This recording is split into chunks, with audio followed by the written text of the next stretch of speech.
السلام عليكم ورحمة الله وبركاته نحمده ونصلي على رسوله الكريم أما بعد আন্তর্জাতিক তাহাফুজে খতমে নবুয়ত এর সম্মানিত সভাপতি মাদরে ইবনে হাটাদারের মুহতামিম দিগার উলামায়ে কেরাম জিম্মাদার হযরত আজকের এই সম্মেলনের উলামায়ে কেরাম এবং সর্বস্তরের বিরাদরান ইসলাম, কথা অনেক হয়েছে।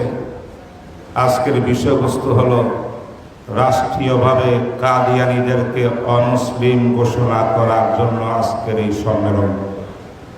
আমার দৃষ্টিকোণে আমি মুরব্বীদের দৃষ্টি আকর্ষণ করছি। আমার দৃষ্টিকোণে রাষ্ট্রীয়ভাবে কাদিয়ানীদেরকে অমুসলিম ঘোষণা করতে হলে 3 পর্যায়ে কাজ করতে হবে। 1 নম্বর কাজ হইল তাহারিক আন্দোলন। আন্দোলন কিন্তু বিক্ষিপ্তভাবে হবে না। তাহারিক আন্দোলনের জন্য সর্বস্তরের মুসলমানদেরকে ঐক্যবদ্ধ করতে হবে। নম্বর 2, আরেকটি কাজ হইল আদালত বিচারপতিদের সাথে বৈঠক, আলোচনা, পর্যালোচনা, বাংলাদেশের শীর্ষ আইনজীবী যারা, তাদের সঙ্গে আমাদের রাষ্ট্রীয় আইনের সাথে কিভাবে আমরা কাদিয়ানীদেরকে অমুসলিম কোন আইনের ফাঁকে আমরা করতে পারব, এই বিষয়টি গবেষণা করা আমার নিকট অত্যন্ত জরুরি।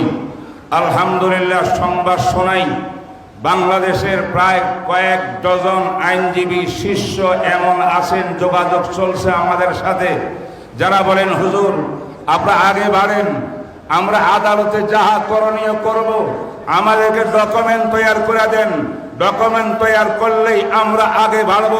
এটা আদালতের মাধ্যমে, যেমন পাকিস্তান সহ বিশ্বের বহু রাষ্ট্রে কাদিয়ানীদেরকে অমুসলিম ঘোষণা করা হয়েছে আদালতের পক্ষ থেকে, আমরা বাংলাদেশে আদালতের পক্ষ থেকে কাদিয়ানী অমুসলিমদেরকে অবশ্যই অমুসলিম ঘোষণা করতে সক্ষম হবে ইনশাআল্লাহ।